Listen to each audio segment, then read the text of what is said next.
আসসালামু আলাইকুম। মিতা মুস্তফা আমন্ত্রণ জানাচ্ছি এনটিভির মধ্যাহ্নের খবরে। বুকের ভেতর থেকে নামছে না বানভাসী মানুষের কষ্টের পাহাড়। পানি নামছে ধীরে। নোয়াখালীর সেনবাগ সোনাইমুড়ি উপজেলার বানভাসী দুর্গম অঞ্চলে নেই পর্যাপ্ত ত্রাণও। মেম্বার চেয়ারম্যানরা না থাকায় পানিতে ডোবা ইউনিয়নের মানুষের অভিযোগ জানানোর জায়গাও বা কই। রনি রায়হানের ক্যামেরায় নোয়াখালীর বানভাসী এলাকার কিছু চিত্র তুলে ধরছেন হাসান মাহমুদ তার আরেকটি রিপোর্টে।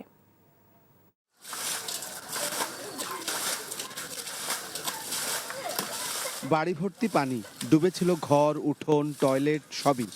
ছোট্ট নাহিদ ছোট ভাইকে সঙ্গে নিয়ে গেল দুদিন ধরে পানি সেচে কমানোর চেষ্টা করছে, কিন্তু ঢলের পানি নামার নাম নেই। আমাদের বললে বাড়িঘর সব ডুবে গেছে, এখন স্কুল বন্ধ, মাদ্রাসা বন্ধ, এজন্য আমরা এগুলো শিখতেছি। কতক্ষণ ধরে সেচতেছ? প্রায় 2 ঘন্টার মতো। কতদূর গেছে পানি? অনেক গেছে। কতটুক ছিল?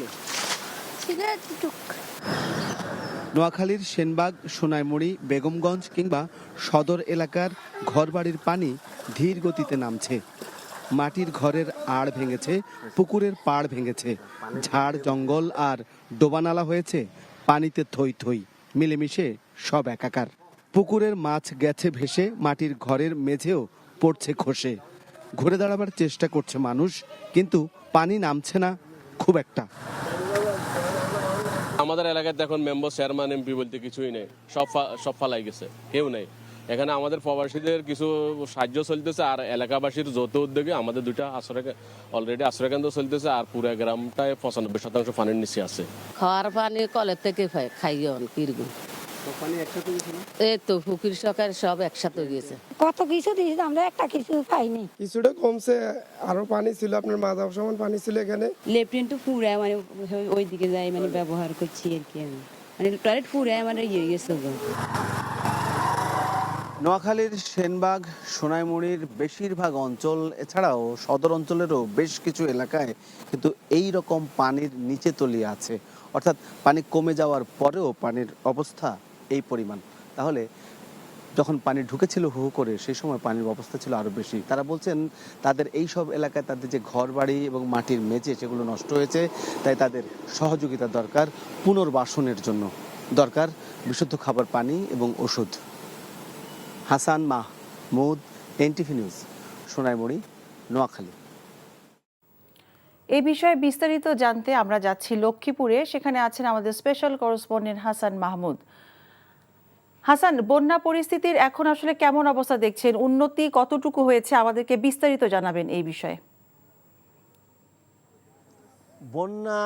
বন্যা পরিস্থিতির আসলে যেই পরিস্থিতির কথা আমরা জানাচ্ছিলাম, আসলে বলা হচ্ছে পানি কমছে, কিন্তু আসলে এই পানি কমাকে যেই অর্থে পানি কমার প্রয়োজন সেই অর্থে কিন্তু পানি কমছে না। প্রতিদিন 2 ইঞ্চি 3 ইঞ্চি অথবা 1-1.5 ইঞ্চি করে পানি কিন্তু নামছে। সেই জন্য আমি যেই জায়গাটিতে দাঁড়িয়ে আছি এইটা একেবারেই একটা ভঙ্গুর অবস্থায় দাঁড়িয়েছি, এই জন্য যে এইটা একটা প্রধান সড়ক, যদি বলি যে মহাসড়ক তাও হয়, কারণ লক্ষ্মীপুর থেকে ঢাকা এই যে সংযোগ সড়ক, এটা সেই প্রধান সড়কের হচ্ছে এই পরিণতি, এবং এখানে ট্রাক উল্টে পড়ে আছে। এবং এই রাস্তা দিয়ে লক্ষ্মীপুর, রামগতি কিংবা রামগঞ্জ, রায়পুর যে অঞ্চলে বন্যা বিস্তৃত হয়েছে এবং প্রলম্বিত হয়েছে, দীর্ঘ হয়েছে, সেই জায়গায় কিন্তু এইখান দিয়ে ত্রাণের গাড়িগুলো কিন্তু যেতে পারছে না।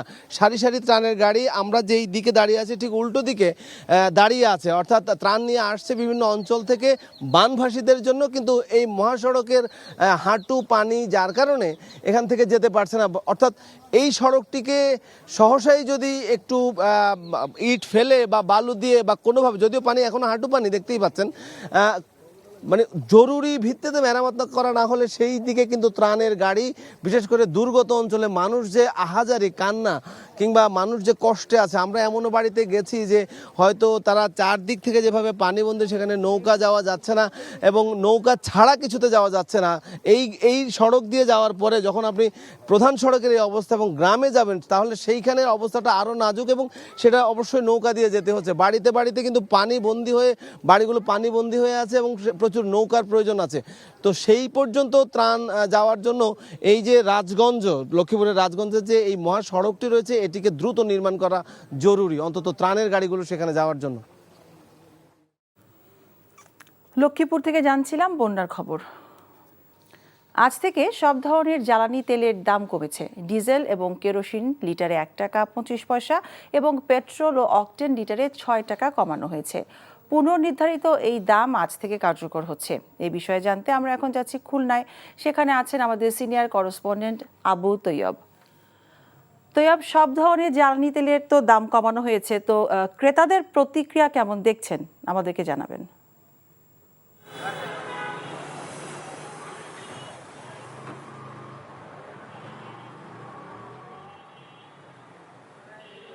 জি মিতা মুস্তফা, আমি এখন রয়েছি খুলনার একটি বৃহত্তম পেট্রোল পাম্প। আপনি এখানে দেখছেন যে ওই অনেক লোকে তেল কিনছে। আপনার একটা কথা বলে রাখতে হয়, এখানকার পেট্রোল পাম্পের যে ম্যানেজার উনি আমাকে জানিয়েছেন উনি আজকে সকালে 1 গাড়ি পেট্রোল নিয়ে আসছেন, তাতে তার 54,000 টাকা কম লাগছে। আর আপনি দেখছেন খুলনাতে কিন্তু আগের দিন ওই যে জ্বালানি উপদেষ্টা এই যে তেলের মূল্য যে কম সে ঘোষণাটা দিয়েছিলেন। আমি দেখেছি কালকে রাত্র 12টার পর থেকে তেলে পেট্রোল কেনার জন্য একটা হিড়িকের মতো অবস্থা পড়ে গেছে। আর খুলনা ওই যে ডিভিশনাল জ্বালানি তেল পরিবেশক সমিতির আহ্বায়ক সৈয়দ সাজ্জাদুল ইসলাম সাজ্জাদুল করিম আবুল আমাকে জানিয়েছেন যে ওই ইতিপূর্বে বিইআর তেল গণশুনানি মূল্য নির্ধারণ কমিটি এই যে তেল নির্ধারণ করত প্রতি মাসে একটা বৈঠক করে, কিন্তু ওই আগেকার সরকার সেইটা ওই স্থগিত করে দিয়ে ওই মন্ত্রণালয়ের সিদ্ধান্তের মাধ্যমে এই তেল নির্ধারণ করতো। এই সরকার আসার পর ওইটা কিন্তু বাতিল করে দেওয়া হয়েছে। উনি কিন্তু বলেছেন যে সে আগের নিয়মে যদি আবার তেলের যে গণশুনানির পর মূল্য নির্ধারণ হয় তাহলে জনসাধারণ ওই উপকৃত হবে। এবং তিনি আমাকে একটা ধারণা দিয়েছেন যে যদি এই শুনানির মাধ্যমে তেলের মূল্য নির্ধারণ হয় তাহলে পেট্রোল অকটেনে প্রায় 20 টাকা করে ওই কমে আসবে।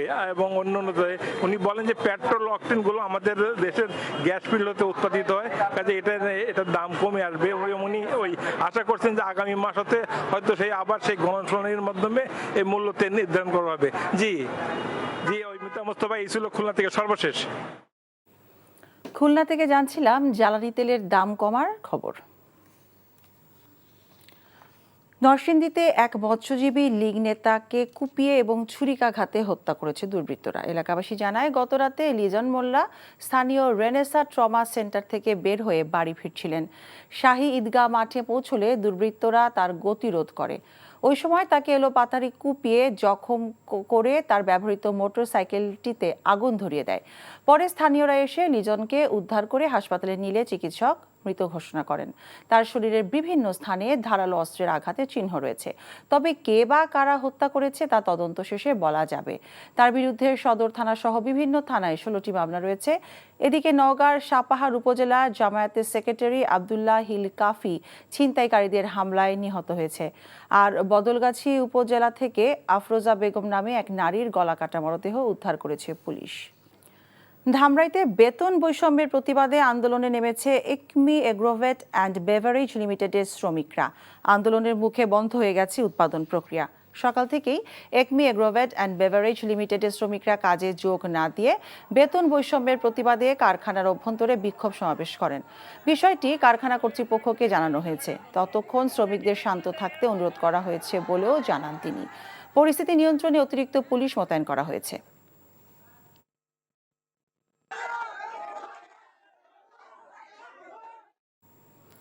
শ্রমিক বিক্ষোভের মুখে ক্রমেই অস্থির হয়ে উঠেছে শিল্পাঞ্চল আশুলিয়া।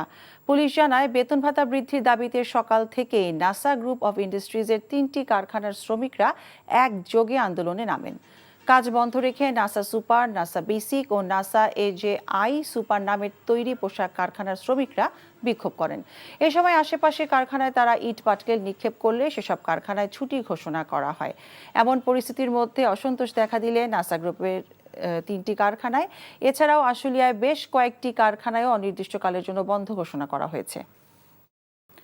বৈষম্য বিরোধী ছাত্র আন্দোলনে রাজধানীর বাড্ডায় পুলিশের গুলিতে নিহত হন ঢাকার ইম্পেরিয়াল কলেজের শিক্ষার্থী গোপালগঞ্জের জিল্লুর শেখ।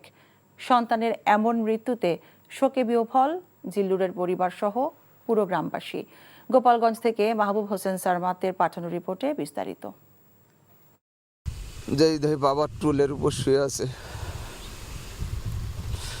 বুকে চাপ দিলাম কয়েকটা, মুখে টান দিলাম, নিঃশ্বাস দিলাম যে বাবা নাই। পরে ডাক্তারকে বললাম, ডাক্তার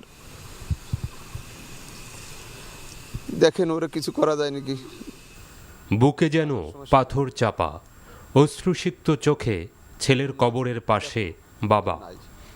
বারবার কান্নায় ভেঙে পড়ছেন জিল্লুরের বৃদ্ধ দাদি। আমি তো চাই কি হয়েছে, কি জিল্লুর মারা গেছে, করলে আমি ভালো দিয়েছি। ছেলেকে ডাক্তারি পড়ানোর বড় স্বাদ ছিল বাবা মার। ইচ্ছে ছিল মানুষের চিকিৎসা সেবায় নিয়োজিত করার, কিন্তু সে আশা আর পূরণ হলো না। পুলিশের ছোড়া গুলি কেড়ে নিল জীবনটা, শেষ করে দিল স্বপ্নটা। বাসায় নিয়ে হাজার হাজার মানুষ, আমি বললাম যে ওর গোসল টোসল শেষ করে দেন, বড় গোসল টোসল শেষ করে জানাজা দিয়ে আমরা নিয়ে আসি।